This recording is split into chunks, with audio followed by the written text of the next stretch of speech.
दोस्तों, बंगाल में ममता बनर्जी के वक्फ बोर्ड पर यू टर्न लेने से बंगाल के मुसलमान भड़क गए हैं। हालत यह है कि टीएमसी के जो मुस्लिम नेता हैं, खास तौर पे आपको ध्यान होगा, अभी टीएमसी के जो नेता हैं, मुस्लिम नेता, वो ये कह रहे हैं कि ममता बनर्जी ने जिस तरह से यू टर्न लिया है, इस मामले में मुसलमान चुप नहीं बैठेंगे।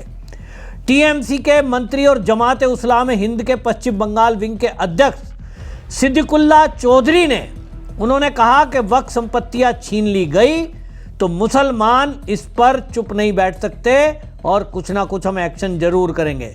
चौधरी ने एक प्रेस कॉन्फ्रेंस की थी और उन्होंने कहा, एसी कमरों में बहुत सी बात कहना आसान है, लेकिन किसी गांव में जाकर यह कहना कि अब यह वक्फ की संपत्ति नहीं है, यह बहुत कठिन काम है। उन्होंने कहा कि केंद्र सरकार नेक नियत नहीं लगती है, मुसलमानों पे जबरदस्ती कानून थोप दिया गया है। लेकिन उन्होंने कहा कि ये जो वक्फ केंद्र का वक्फ कानून है 2025 का, पहले ममता बनर्जी ने इसे लागू करने से मना कर दिया था और अब राज्य भर की 82,000 वक्फ प्रॉपर्टियों की जानकारी ये जो पोर्टल पर अपलोड करने का आदेश दिया है, इससे मुस्लिम समाज नाराज है। ममता बनर्जी के इस यू टर्न से क्या मुस्लिम किसी अन्य पार्टी को वोट देंगे, ये तो अब चुनाव के टाइम पता चलेगा। लेकिन इतना जरूर है कि ममता बनर्जी ने जिस तरह से पहले लोगों को कहा था, बरगलाया था, बाद में ये कोलकाता हाईकोर्ट मामला पहुंचा और कलकत्ता हाईकोर्ट के जो आदेश हुए कि इस मामले में संपत्तियां अपलोड 5 दिसंबर तक कर लें, इसका मतलब ममता बनर्जी लोगों को झूठ बोल रही थी। ये बात बंगाल के मुसलमानों को समझ में आ गई। तो अगर बंगाल के मुसलमान ममता बनर्जी से नाराज हैं तो कहां जाएंगे?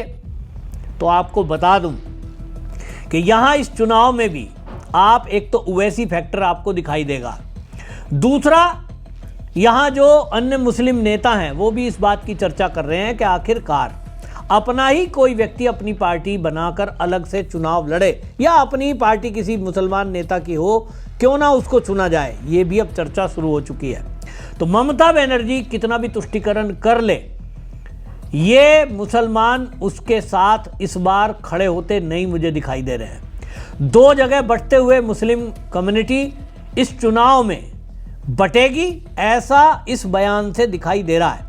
जिस तरह से वक्फ बोर्ड के जो अध्यक्ष हैं उनका बयान आया है, उससे ये लग रहा है, चौधरी के बयान से, कि अब इस मामले में ये कुछ ना कुछ अलग करेंगे। इसी में टीएमसी के जो बागी विधायक हैं, हुमायूं कबीर, उन्होंने ये कह दिया था कि 6 दिसंबर को मुर्शिदाबाद में आधारशिला रखेंगे वो बाबरी मस्जिद की, उससे भी उन्होंने यू टर्न लिया और पूरी टीएमसी ने कह दिया कि इससे हमारा कोई वास्ता नहीं है, ये उनका व्यक्तिगत मामला है। क्योंकि जब मामला फंस गया और दिखाई दिया कि आप जो है अगर बाबरी मस्जिद की बात कर रहे हो और आपका टीएमसी का एक नेता है वो बाबरी मस्जिद की बनाने की बात कर रहा है, दुनिया भर में, देश भर में बात चल रही है राम मंदिर की, तो आप अगर बाबरी मस्जिद बनाने की बात करते हो तो क्या इससे हिंदू की भावनाओं को आहत नहीं कर रहे हो?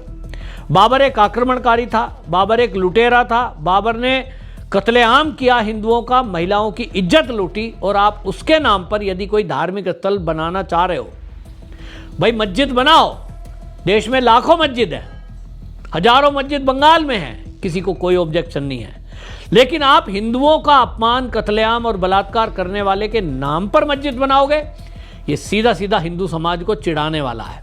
तो जितना फायदा मुसलमानों को अपने साथ लेकर के ममता बनर्जी देख रही हैं, उससे कहीं नुकसान हिंदू वोटर इस मुद्दे पर ममता बनर्जी से दूर जाता दिखाई दे रहा है। और इसीलिए अब टीएमसी ने अपने आप को, जो एमएलए है टीएमसी का हुमायूं कबीर, उसके बयान से अलग कर लिया। कह दिया, साहब हमारा ये कोई कदम अगर राज्य तक ऐसा कदम उठा रहा है, इससे हमारा कोई जिम्मेदारी नहीं है, ये हमारा कोकोई मामला नहीं है। मस्जिद एक पवित्र स्थान है और इसमें जो है हम बीच में कुछ बोलने वाले नहीं हैं। वो कहते हैं आवेश में आके कुछ भी बात कह दी है, मुसलमान समुदाय ने मस्जिद के लिए कुछ बोल दिया है, तो उन्होंने कहा कि ये जो है आवेश में बोला गया कदम उठा रहे हैं। अब इस मामले में, दोनों मामले में एक तरह से देखें तो टीएमसी का यू टर्न है। टीएमसी बाबरी मस्जिद के मामले पे एमएलए को अलग छोड़ रही है, हुमायूं कबीर को, दूसरी तरफ वक्फ बोर्ड पे पूरे ये घूम घूम कर ममता बनर्जी ने सब जगह कहा था, मैं मेरे प्रदेश में वक्फ बोर्ड एक्ट 2025 लागू नहीं होने दूंगी। और इससे क्या हुआ, मुस्लिम कम्युनिटी को लग रहा था कि जो वक्फ बोर्ड के नाम पर जो उन्होंने संपत्तियां कब्जाई हुई हैं तो ये तो हमारी ही हैं, कोई छेड़ने वाला नहीं है।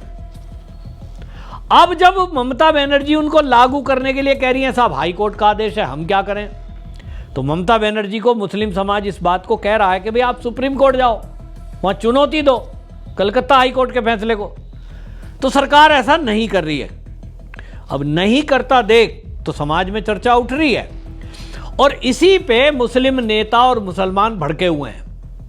अब जब ये जब्ती की कार्रवाई होगी तो ममता बनर्जी से तो उम्मीद नहीं है कि ममता बनर्जी वक्फ बोर्ड की जो संपत्तियों पे कब्जा करके लोग बैठे हैं, क्या ममता बनर्जी उनसे वापस लेगी?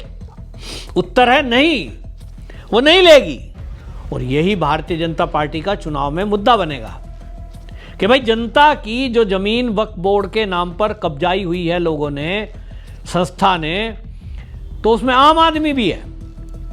बीजेपी कहेगी हम छुड़वाएंगे, हमारी सरकार आई तो हम ये जमीन मुक्त कराएंगे। एक तरह से बांग्लादेशी घुसपैठिए, वक्फ बोर्ड के द्वारा कब्जाई गई जमीन, फर्जी वोटर, भ्रष्टाचार, ये चुनाव में बंगाल में मुद्दा होने जा रहा है। जहां तक कि जय श्री राम की बात है, ममता बनर्जी तो चिढ़ती रही है, तो वो चिढ़ती हैं कि नहीं, क्योंकि वो मंगला काली और भद्रकाली कपालिनी वो पूरा दुर्गा पाठ मंच से करती हुई सुनाई देती हैं। तो क्यों? क्योंकि वो दिखाना चाह रही है हिंदुओं को कि नहीं नहीं, मैं बेशक जो है राम नाम से चिढ़ती हूं।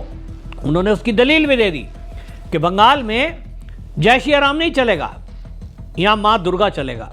बात तो ठीक है, हर घर में मां दुर्गा की मूर्ति है, मां दुर्गा की पूजा होती है, लेकिन इसका मतलब यह नहीं कि आप जय श्री राम से नफरत करोगी।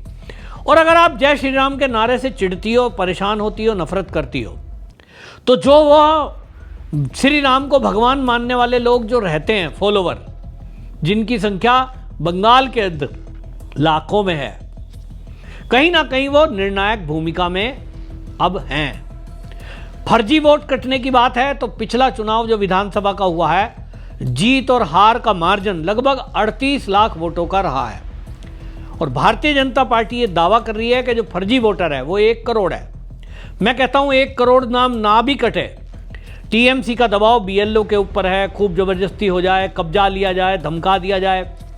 यदि ये वोट 75 लाख भी कट गए, मृत vote, transfer vote, duplicate, 1 crore ना होकर अगर 75 लाख भी हो गए, तो निश्चित रूप से आप समझ लीजिए 38 लाख से जीत का फर्क था ममता बनर्जी की सरकार जाने के लिए।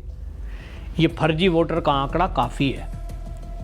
तो मुस्लिम कम्युनिटी का वोट अगर इसमें से छिटका तो ये जो है और बड़ा झटका ममता बनर्जी को होने जा रहा है। क्या कोई नया दल, जैसा कि असम में मुस्लिम कम्युनिटी का अलग से संगठन है, क्या इसमें असदुद्दीन ओवैसी कोई चुनाव में बड़ी भूमिका निभाएंगे? मुझे लगता है कि बिहार की तरह भी इंतजार करिए। जिस तरह से कई सीटों पर आरजेडी को हराने के लिए ओवैसी की पार्टी काफी रही है, भाई या तो शामिल कर लो या तो हम हराएंगे, तो दूर की कौड़ी है, अभी देर बताएगा। लेकिन अभी कम से कम ममता बनर्जी के लिए ये एक चिंता की बात हो गई है कि जिस वोटर को वो पिछले 20 साल से साधने की बात कर रही थी, अब वो उनके हाथ से ममता बनर्जी की सच्चाई जानने के बाद निकलता जा रहा है। एक तरफ घुसपैठिए भाग रहे हैं बंगाल छोड़कर, दूसरी तरफ फर्जी वोट कट रहे हैं, तीसरी तरफ वक्फ बोर्ड की संपत्तियां कब्जा छुड़ाने की तैयारी चल रही है। ये सारे एक्शन चल रहे हैं। तो अब ममता बनर्जी का कोर वोटर उनसे दूर जाता हुआ दिखाई दे रहा है, जो ममता बनर्जी की सत्ता जाने के लिए काफी है। आपकी क्या राय है? कमेंट लिखें, वीडियो शेयर करें। वंदे मातरम।